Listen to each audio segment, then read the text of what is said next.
πράγματα δεν πήγαιναν καλά κι εγώ το παίρνα σοβαρά και η ψυχολογία μου ήταν πεσμένη. Πως τόσο εύκολα δύο άνθρωποι που πέρασαν τόσα πολλά μαζί να καταλήξουνε δύο ξένοι.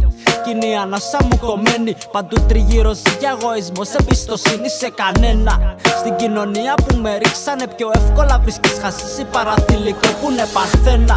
Και κατεβάζοντας το βλέμμα σκεφτήκα να ξεσπάσω κι έτσι βρήκα το τετράδιο και την πένα. Μαθήματα ζωής σε ένα κομμάτι σαν κι αυτά που έχεις ούτως ή άλλως ξεχασμένα. Μηνύματα θέλω να σου περάσω μα εσύ κλείνεις τα αυτιά.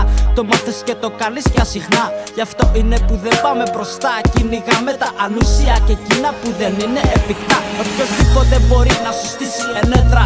Κι όσο φεύγει ένας βγαίνουν άλλοι σαν ύδρα λερναία. Ρίμες στο όπλο μου και το τετράδιο η φαρέτρα. Πριν με κρίνεις σαν αμάρτητε ρίχνεις την πρώτη πέτρα. Και στη θύμηση κάτι στιγμό σκεφτόμαι μήπως φταίω. Ο κόσμος μια θάλασσα δεν νιώθω να επιπλέω. Το μυαλό είναι πιο μεγάλο στα βατζή σαν τα αναλύσεις. Πες μου πόσο χρεώνονται πουτάνες αναμνήσεις. Οι ευγενέτης με βλέπανε σαν αντιδραστικό.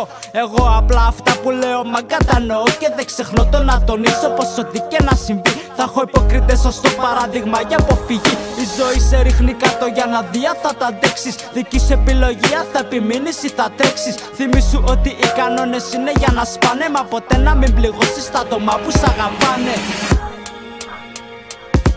Μα ποτέ να μην πληγώσεις τα άτομα που σ' αγαπάνε.